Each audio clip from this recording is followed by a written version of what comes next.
اعوذ باللہ من الشیطان الرجیم بسم اللہ الرحمن الرحیم۔ ہمارے پاس کتاب ہے جو آج وہ ہے الحدیث موضوع فی فضائل معاویہ۔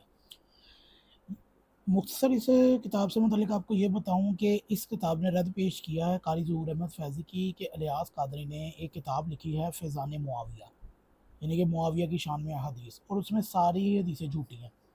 تو اس سے پیچھے سابقہ ویڈیوز میں ہم نے اس کتاب میں سے بہت سی حدیثیں بیان کی جس میں الیاس قادری نے یہ بتانے کی کوشش کی ہے کہ معاویہ کی بھی کوئی شان ہے۔ تو اس شخص نے اپنے تمام محدثین کو پیچھے چھوڑ کر اس بدبخت نے نبی پہ اتنی جھوٹی حدیثیں باندھی ہیں کہ جس کی کوئی حد نہیں ہے۔ تو عائشہ کیا فرماتی ہیں کہ نبی کریم ام حبیبہ کے پاس جلوہ فرما تھے کہ دروازے پر دستک ہوئی۔ نبی کریم نے فرمایا دیکھو کون ہے؟ عرض کیا معاویہ۔ آپ نے فرمایا کہ انہیں بلا لو۔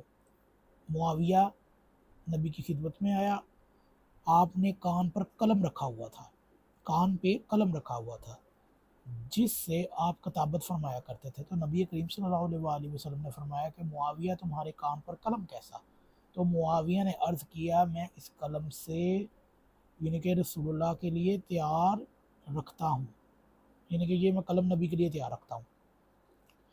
تو نبی کریم نے فرمایا تمہارے نبی کی طرف سے تمہیں جزائے خیر عطا فرمائے، میری خواہش ہے کہ تم صرف وہی کتابت کیا کرو اور میں ہر چھوٹا بڑا کام اللہ کی وحی سے ہی کرتا ہوں۔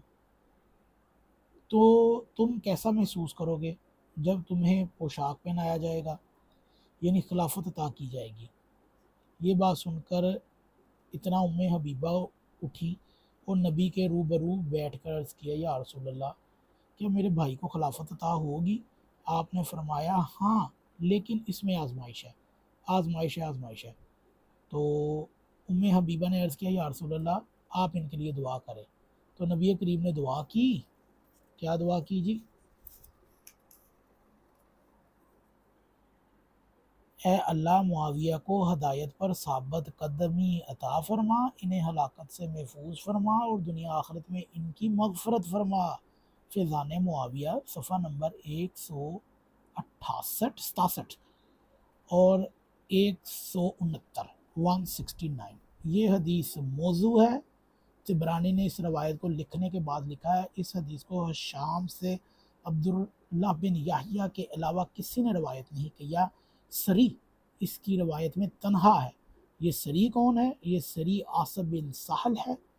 علماء اس میں رجال نے اس کو سارق الحدیث یعنی کہ کاذب اور حدیث گرنے والا اور موقوف حدیث جس کی سند نبی تک نہ پہنچی ہو کو مرفوع جس کا سلسلہ سند نبی تک پہنچتا بنانے والا ہو۔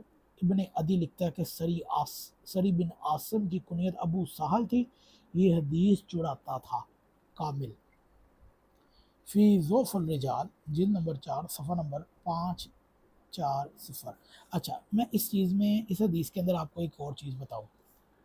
پہلی بات یہ ہے کہ اس حدیث کو ایک تو یہ گڑی ہوئی ہے، دوسرا بپا جانی اگر اسے لے کے آئیں تو اللہ کے نبی فرما رہے اس میں آزمائش ہے، یعنی کہ معاویہ کو خلافت ملے گی۔ ساری بخاری مسلم کی حدیثیں جو اہل سنت نے اپنا ایک عقیدہ گڑھا ہوا ہے وہ مجھے یہ بتائے کہ سنت خلفۂ راشدین و مہدیین والا جو آپ کا پروپیگنڈا ہے، کیا کوئی بریلوی مجھے یہ بتائے گا کہ جو آپ حدیث پیش کرتے ہیں کہ جی خلافت اتنے سال تک رہے گی تو پھر یہ معاویہ کی بھی خلافت ہے؟ اگر یہ حدیث صحیح ہے معاویہ کی بھی خلافت ڈالو اور پوری اوپر سے نیچے تک باطل ہو جاؤ، ایک بات۔ دوسری بات یہ ہے کہ آپ کی کتب میں ابو بکر عمر عثمان پر کوئی حدیث اس کی خلافت سے متعلق نبی کی کوئی تصدیق موجود نہیں ہے، معاویہ کی خلافت پر آپ کی تصدیق موجود ہے، تو آپ اسے معاویہ کو خلیفہ مانا کرو، بادشاہ نہ مانا کرو۔ تو یہاں تو آپ پھر الیاس قادری کا جس طرح اس بندے نے ہمت کیا آپ لوگ بھی ہمت کرو، وگرنہ پھر یہ حدیثیں آپ کے روزمرہ استعمال میں بپا جانی آپ کے بنائے ہوئے چندوں سے یہ کتابیں لکھ رہا ہے اور آپ کی اولادوں کو گمراہ کر رہا ہے، اور آپ لوگوں میں اتنی غیرت نہیں ہے کہ آپ اس کا جواب دے سکیں اور نہ کبھی آپ دے سکیں گے۔ اس کی وجہ یہ ہے کہ یہ بغیرتی، یہ گستاخیاں جو نبی کی شان میں ہو رہی ہے کتبی شکل میں لکھ کر قلم کے ساتھ چھپ رہی ہیں، تو ان کو روکنے ٹوکنے والا کوئی بھی نہیں ہے۔ یہاں پر انجینئر صاحب ان کے بابوں کو یا جو بھی ہیں ان کو تو ننگا کرتے ہیں، لیکن جو اس سے بھی بڑی گستاخیاں کر رہا ہے یہ بندہ، نبی کی طرف جھوٹ باندھ رہا ہے، اس کے اوپر کوئی بولنے والا نہیں ہے۔ تو اگر آپ کو یہ ویڈیو اچھی لگے تو اس کو ضرور شیئر کیجیے گا تاکہ اس کی اصلیت آشکار ہو.